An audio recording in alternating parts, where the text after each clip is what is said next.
Hi there. This week's reading from the book of Genesis moves us past the life of the patriarch Abraham and on to the lives of his son Isaac and Isaac's twin boys, Jacob and Esau. The focus is primarily on Jacob, who will inherit all the promises made to Abraham. But his trajectory in realizing those promises is anything but straightforward. The story begins this way. This is the account of the family line of Abraham's son Isaac. Abraham became the father of Isaac, and Isaac was 40 years old when he married Rebekah, daughter of Bethuel, the Aramean, from Paddan Aram, and sister of Laban, the Aramean. Isaac prayed to the Lord on behalf of his wife because she was childless. The Lord answered his prayer, and his wife Rebekah became pregnant. The babies struggled within her, and she said, "If it is to be this way, why do I live?" So she went to inquire of the Lord. And the Lord said to her, "Two nations are in your womb, and two nations born of you shall be divided. The one shall be stronger than the other, the elder shall serve the younger." We're going to be looking at this panel created by Lorenzo Ghiberti for the baptistry doors in Florence, Italy, that we've looked at before. This is a single panel which visually narrates all of the major events that occurred from the time of the prophesied birth of Jacob and Esau right up until the time that Jacob carries out the plan hatched by his mother Rebekah to deceive his father Isaac and gain the all-important patriarchal blessing that normally goes to the eldest son. Just a bit of art history before we examine the scripture and the panel in some detail. We've mentioned the doors of the baptistry in Florence in earlier episodes. You'll remember that Ghiberti won the contest to create the second set of bronze doors for the baptistry, and that he had to follow the artistic plan of his predecessor, Andrea Pisano, created some 75 years before. Here you see that early set of bronze doors and the tight quatrefoil shape into which each biblical episode had to be squeezed. Ghiberti succeeded, as you can see here, in the bronze doors that he created over the course of 21 years. 28 scenes of the life of Christ in the New Testament. These two panels, which show the Annunciation on the left and the flagellation of Christ on the right, illustrate how Ghiberti was often forced to depict an event in this restricted format by having it all take place on a small shelf, with little sense of a real background or coherent space. All of this changes later, when Ghiberti has proved his expertise and he is commissioned to do a third set of doors for the baptistry. This time, he was allowed to change the format, as you can see here. He's broken free from the Gothic style of the quatrefoil and shows us 10 key Old Testament episodes, 5 on one side, 5 on the other, each panel a large square, a space in which he has the opportunity to create a real story unfolding in what appears to the viewer to be three-dimensional space. The panels are bronze, but Ghiberti painted the bronze with gold dust mixed with mercury, a dangerous process. Don't try it at home, which really makes the panels come alive. The panels are each slightly larger than 31 by 31 inches, and the doors themselves are 17 feet high. They tip the scales at 4.5 tons. Ghiberti was not only a very gifted goldsmith and sculptor, but living in Florence at that time, he was also immersed in an artistic community that was teeming with new ideas in the realms of technology, architecture, painting, and design. Ghiberti's genius was to spot these trends, these breakthroughs, and apply them to his own particular branch of art, which was sculpture and metalworking. From his colleague and friend Donatello, he learned how to employ the technique of rilievo schiacciato, or low relief, bas relief, flattened relief, to give the illusion that something is farther away from the viewer. In this image of St. George killing the dragon, if you look where the blue arrows are pointing, you can see how the horse's head is flattened, much more so than the three-dimensional head and body of St. George. And you can see that the trees on the right in the landscape are much flatter, and therefore appear to recede into the distance. Donatello also employed the technique of linear perspective that he had learned from his friend Brunelleschi, as you can see by looking toward the red arrow and follow the lines of the tiles on the right as they recede into space. Of course, Ghiberti knew Brunelleschi all too well. As we've mentioned before, they were arch rivals throughout their lives. But Ghiberti also had the very good sense to admire his rival's breakthroughs and employed linear perspective himself in his panels for the third set of baptistry doors. The doors Michelangelo memorably called the Gates of Paradise, as we said last week. Here you see how the lines of the tiles and the overhead architecture all converge on a single vanishing point. This is a single point, or linear perspective. This is what great artists do. They learn from one another, no matter whether they are rivals, no matter whether they live thousands of miles apart, or live in different centuries. They talk to one another over time. Here you can see how Ghiberti used linear perspective to create a fictive space.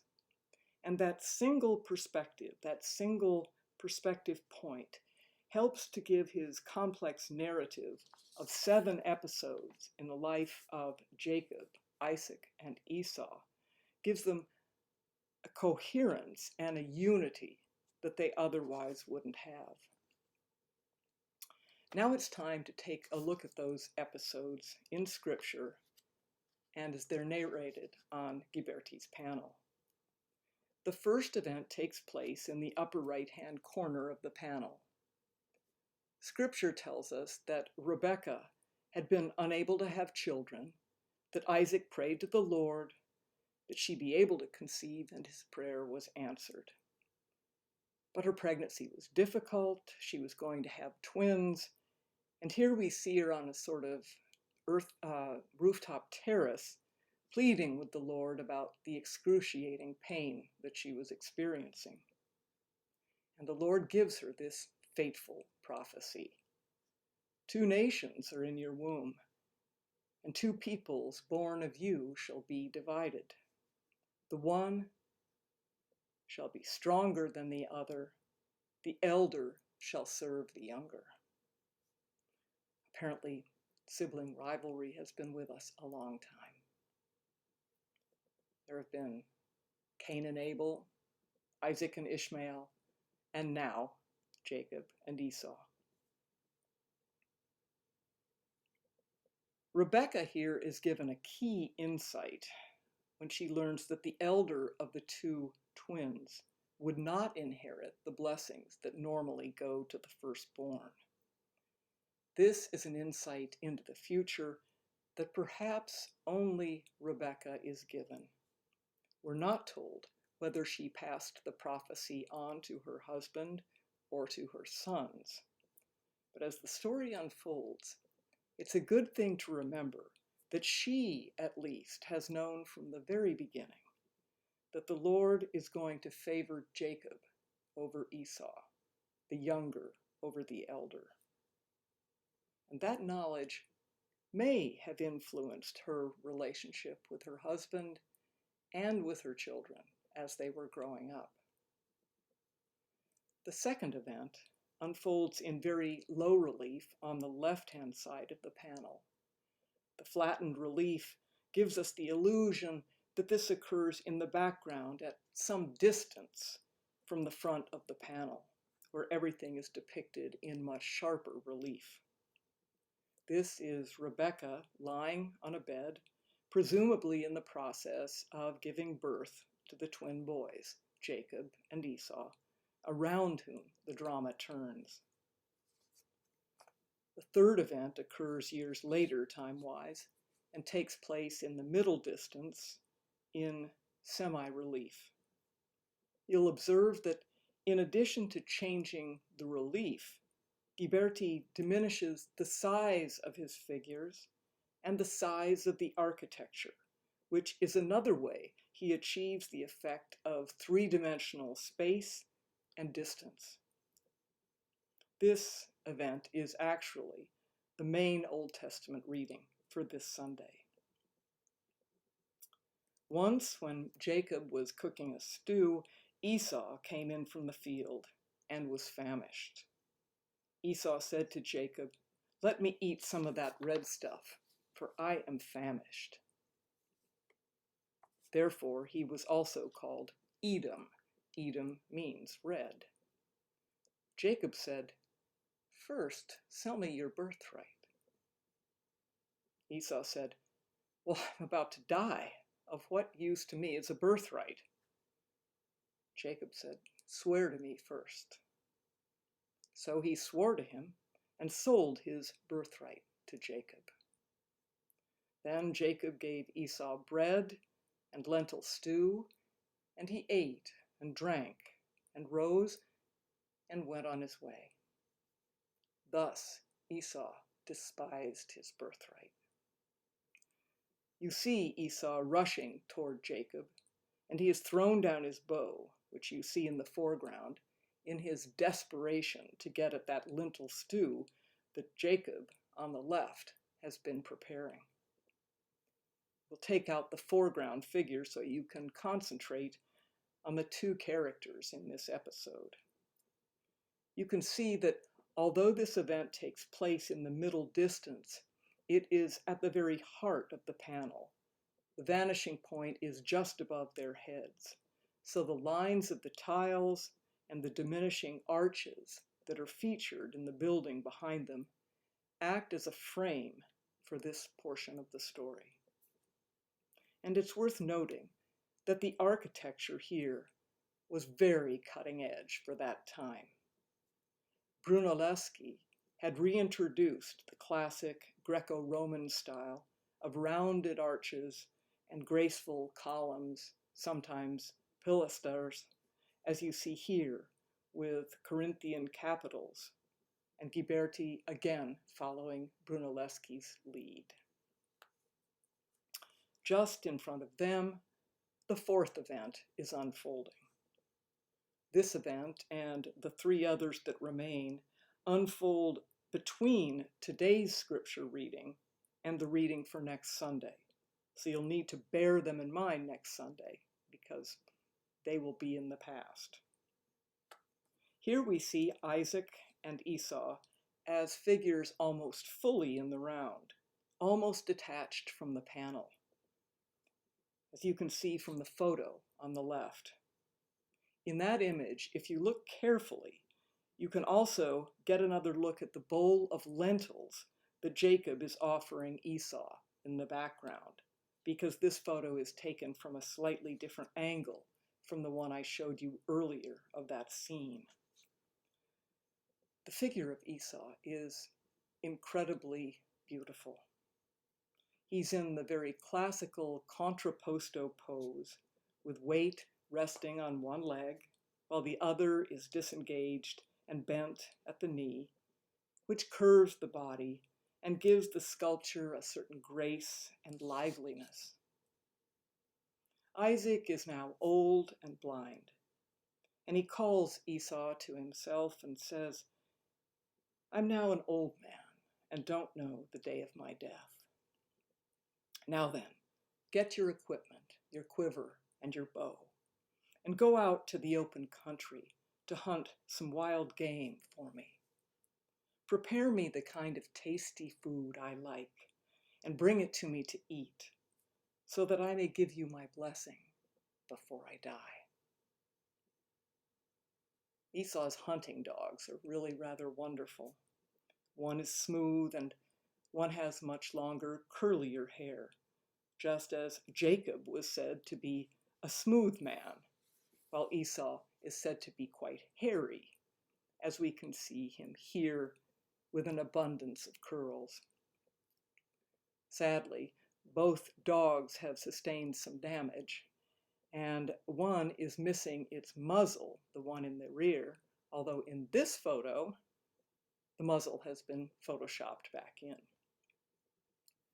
In the fifth frame, on the right and halfway up the panel, we have Esau following his father's instruction and going off to the hunt. Now we know that Esau has despised his birthright and sold it to Jacob, something that Isaac wants to override because he actually favors Esau over Jacob, whereas Rebekah favors Jacob. I guess if sibling rivalry is as old as humanity, so is parental favoritism. But remember, Rebekah knows, and we're not told if she shared the prophecy with Isaac or her sons, but Rebekah knows that her younger son is destined by God to rule over the elder. Is that the reason that she favors Jacob? Is that the reason she goes to extreme measures for him? We don't know. At any event, in frame 6, to the left of Esau going off hunting, we see Rebekah taking Jacob aside in secret and telling him her plan, which is designed to fool Isaac into giving the blessing to Jacob rather than Esau. She sends him out to get 2 goats, and with their meat to produce a stew just the way Isaac likes it.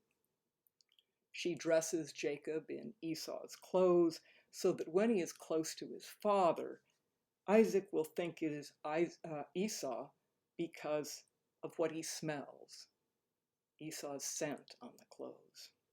Remember, Isaac is blind. And because Esau is hairy, she has Jacob wear a kind of fleece so that when his father reaches out for him, he will feel the fur of the fleece and think that it is Esau. We see Jacob here with one of the goats, no doubt ready to start cooking up a stew. Now Isaac is a bit suspicious when Jacob comes to him with the stew and speaks to him, because he recognizes the voice of Jacob. But when he touches his son, and when he smells his son, when he touches those furry hands, he's convinced it's Esau. He then gives Jacob the blessing that he had intended all along to give to Esau. And that blessing cannot be retracted. Here at number 7 is that final scene, beautifully rendered, with Rebekah looking on approvingly as her favorite son Jacob fools his father and receives the benediction that otherwise would have gone to his older brother. Each figure stands out from the background in almost complete relief. Rebekah's shoulder even goes past the frame of the panel and out into our space. Now, in case you're wondering who the women are on the left-hand side of the panel, forming such a graceful and rhythmic group as if they were dancing in a circle, Scholars now believe that they represent the Hittite wives that Esau took and made the mistake of marrying, which displeased his parents no end. In fact, in future chapters, in Genesis 27 and 28, Rebekah uses these foreign wives as a pretext for sending Jacob away to her home country, far away, to find a bride. She tells Isaac that Esau's wives have made her life unbearable, and that it is imperative that Jacob not marry a woman from the surrounding peoples. In truth, she has overheard Esau say that as soon as Isaac dies, he intends to kill Jacob.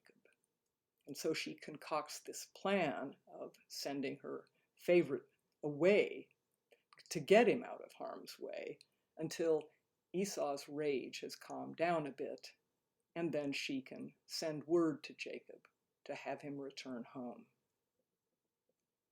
Well, it is quite a story.